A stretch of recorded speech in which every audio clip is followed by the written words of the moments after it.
ಪರಪ್ಪನಗ್ರಹಾರ ಜೈಲಿನಲ್ಲಿ ಮತ್ತೊಂದು ಸ್ಫೋಟಕ ಸುದ್ದಿ. ಭಯೋತ್ಪಾದಕರ ಕೈಗೂ ಸಿಗ್ತಾ ಇದೆ ಮೊಬೈಲ್ ಫೋನ್ಗಳು. ಭಯೋತ್ಪಾದಕರು ಜೈಲು ಪಾಲಾದ್ರೂ ಅವರಿಗೆ ಬೇಕಾದಂತಹ ಎಲ್ಲಾ ಸೌಲಭ್ಯಗಳು ಸಿಗ್ತಾ ಇದೆ. ಜೈಲಿನಲ್ಲಿ ಟೆರರಿಸ್ಟ್ಗಳಿಗೂ ಕೂಡ ರಾಜಾತಿಥ್ಯ ಸಿಗ್ತಾ ಇದೆ. ನೋಡಿ, ಲಷ್ಕರ್ ತೊಯ್ಬಾ ಭಯೋತ್ಪಾದಕರ ಕೈಯಲ್ಲಿ ಆಂಡ್ರಾಯ್ಡ್ ಮೊಬೈಲ್ಗಳು ಸಿಗ್ತಾ ಇದೆ. ಜೈಲಿನಲ್ಲಿ ಹೀಗೆ ಮುಂದುವರೆದ್ರೆ ದೇಶದ ಭದ್ರತೆಯ ಗತಿ ಏನ್ ಹಾಗಾದ್ರೆ? ನೋಡಿ, ಟೆರರಿಸ್ಟ್ಗಳು, ಉಗ್ರರು, ಭಯೋತ್ಪಾದಕರಿಗೂ ಕೂಡ ರಾಜಾತಿಥ್ಯ ಸಿಗ್ತಾ ಇದೆ.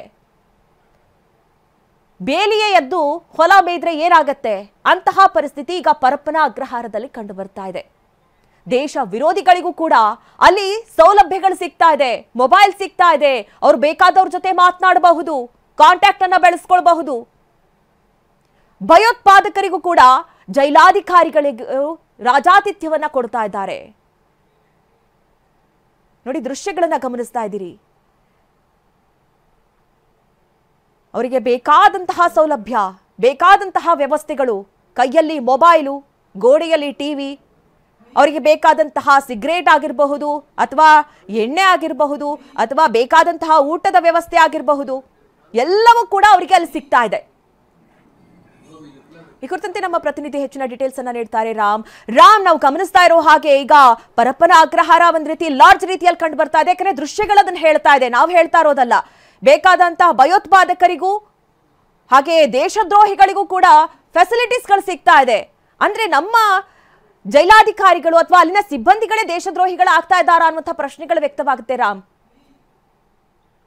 ಹೌದು ಮಧು, ಏನಂತಂದ್ರೆ ಪರಪ್ಪನಗ್ರಹಾರ ಜೈಲು ಎಲ್ಲೋ ಒಂದು ಕಡೆ ಸ್ಟಾರ್ ಹೋಟೆಲ್ ರೀತಿಯಲ್ಲಿ ಇದಾಗ್ತಿದೆ ಅಂತದ್ದು. ಏನಂತ ಅಂದ್ರೆ ಈಗ ಬೆಳಿಗ್ಗೆಯಿಂದ ಟಿವಿನಲ್ಲಿ ವಿಚಾರವಾಗ್ತಿದಂತ ಏನು ರಮ್ಯಾ ರಾವ್ ಗೋಲ್ಡ್ ಕೇಸಲ್ಲಿ ತರುಣ್ ಅಂತ ಏನು ಜೈಲ್ಗೆ ಹೋಗಿದ್ದಾರೆ, ಅವ್ರಿಗೂ ರಾಜ್ಯಾತಿಥ್ಯ ಸಿಗ್ತಿರೋದು. ಜೊತೆಗೆ ಉಮೇಶ್ ರೆಡ್ಡಿ ಸಹ ಎರಡೆರಡು ಮೊಬೈಲ್ನ ಇಟ್ಕೊಂಡು ಮಾತಾಡ್ತಿರುವಂಥದ್ದು ಬೆಳಗ್ಗೆಯಿಂದ ಸುದ್ದಿ ಪ್ರಸಾರ ಆಗಿದೆ.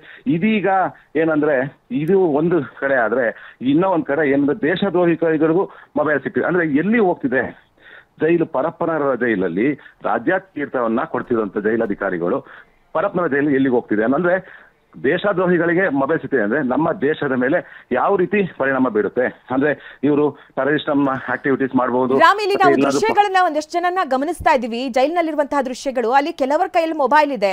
ನೀವು ಆ ದೃಶ್ಯಗಳನ್ನ ನೋಡಿದ್ದೀರಿ.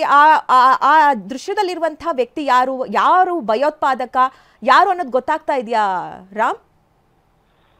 ಹೌದು ಒಂದು ನಾಗರಾಜ್, ಏನಂತ ಅಂದ್ರೆ ಈಗ ಏನು ಈ ಬಾಂಗ್ಲಾ ಟೆರರಿಸ್ಟ್ ಕೈಯಲ್ಲಿರುವಂತಹ ಮೊಬೈಲ್ಗಳೇನಿದೆ, ಇವರು ಟೆರರಿಸ್ಟ್ ಅಂದ್ರೆ ಐ ಸೆಕ್ಯೂರಿಟಿ ಸೆಲ್ ಅಂತ ಏನಿದೆ ಅದು ಓನ್ಲಿ ಟೆರರಿಸ್ಟ್, ಉಗ್ರರು ಮತ್ತೆ ಟೆರರಿಸ್ಟ್ ಇರುವಂತ ಐ ಸೆಕ್ಯೂರಿಟಿ ಸೆಲ್. ಅಂದ್ರೆ ಐ ಸೆಕ್ಯೂರಿಟಿ ಸೆಲ್ ಅಲ್ಲಿ ಪರಪ್ಪನಗರ ಜೈಲಲ್ಲಿ ಐ ಸೆಕ್ಯೂರಿಟಿ ಸೆಲ್ ಅಲ್ಲಿ ಬೇರೆ ಏನು ಬೇರೆ ಇವರು ಇರ್ಬೋದು ಏನೋ ಆರೋಪಿಗಳಿಗೆ ಅಲ್ಲಿ ಅವಕಾಶ ಇರೋದಿಲ್ಲ.